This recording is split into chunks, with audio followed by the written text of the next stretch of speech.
బీజేపీలో మోదీ, అమిత్ షా ఈ రెండు జంటలే నడిపిస్తున్నాయి పార్టీని. ఇద్దరూ కూడా ఒక సమన్వయంతో ముందుకు వెళ్తున్నారు. అందులో ఎటువంటి సందేహము లేదు. అధికారం నడపడంలో మోదీ, పార్టీని నడపడంలో అమిత్ షా, వీళ్ళిద్దరే ప్రధానం. బీజేపీ అధ్యక్షుడిగా జేపీ నడ్డా ఉన్నా ఆయన యొక్క పగ్గాలు మాత్రం అమిత్ షా చేతిలోనే ఉన్నాయి. పైగా జేపీ నడ్డా గారు 2024 వరకు మంచిగా యాక్టివ్ గా ఉన్నారు. ఇక బీజేపీ పాలసీ ప్రకారం 4 సంవత్సరాలు మాత్రమే జాతీయ అధ్యక్షులుగా ఉండాలి ఎవరైనా సరే.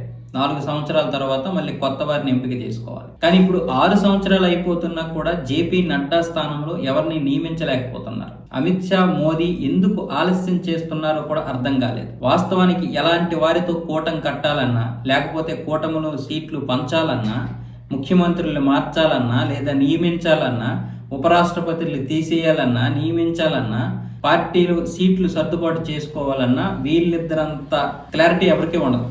అంటే బీజేపీకి ఉన్న క్లారిటీ ఏ పార్టీకి ఉండదు. మన బీహార్లో మనం చూసాం, సీట్ల సర్దుబాటు నుంచి నియోజకవర్గాల సర్దుబాటు, అలాగే వాళ్ళ యొక్క సమన్వయం, మంత్రులు నియమించుకోవడం, ముఖ్యమంత్రి ఎవరనేది చెప్పడం, అన్నీ కూడా స్పష్టంగా ఉంటుంది. మనం తెలుగుదేశం కూటమిలో చూసాం, మాకు ఇన్ని స్థానాలు, ఓకే అంతే, మాకు ఇన్ని స్థానాలు కావాలి, పలానా నియోజకవర్గం కావాలి, అక్కడ పోటీ చేస్తాం, అంతే, అయిపోయింది. ఇలా ప్రతిదీ కూడా క్లారిటీకి తీసుకుంటున్నారు. కానీ జాతీయ అధ్యక్షుడి స్థానంలో మాత్రం ఇప్పటి వరకు ఎవరిని నియమించలేకపోతున్నారు. ఎందుకో అర్థం కాని పరిస్థితి. అయితే దీని వెనకాల ఒక పెద్ద కారణం ఉంటది. ఆ కారణం ఏంటనేది మనకు తెలియకపోవచ్చు, కానీ ప్రతిదీ కూడా పార్టీ తర్వాత దేశం, ఈ రెండు విషయాల్లో ఇద్దరు కూడా బాగా ఆలోచిస్తారు. పార్టీని కాపాడుకోవాలి, దేశాన్ని కాపాడుకోవాలి. ఈ దేశం కాపాడబడుతుంది అంటే అది బీజేపీ అధికారంలో ఉన్నంత వరకే. ఆ విషయం వాళ్ళకి తెలుసు, మనకి తెలుసు. కానీ అధ్యక్షుడి నియామకంలో మాత్రం వీళ్ళు ముందుకు వెళ్ళలేకపోతున్నారు అన్న విషయంలో ఇప్పుడు దేశం మొత్తం కూడా సర్వత్రా ఒక పెద్ద చర్చ జరుగుతోంది. దేనికోసం ఇంత ఆలస్యము అని. దీనికి బదులు ఇప్పుడు కొత్తగా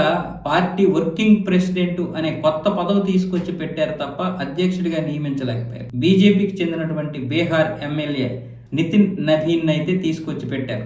అసలు ఇంతవరకు లేదు బీజేపీలో ఈ వర్కింగ్ ప్రెసిడెంట్ అనే పదవి లేదు. జాతీయ అధ్యక్షుడి ఎందుకు ఆలస్యం చేస్తున్నారు ఏమిటన్నది మాత్రం ఎవరికీ తెలియడం లేదు.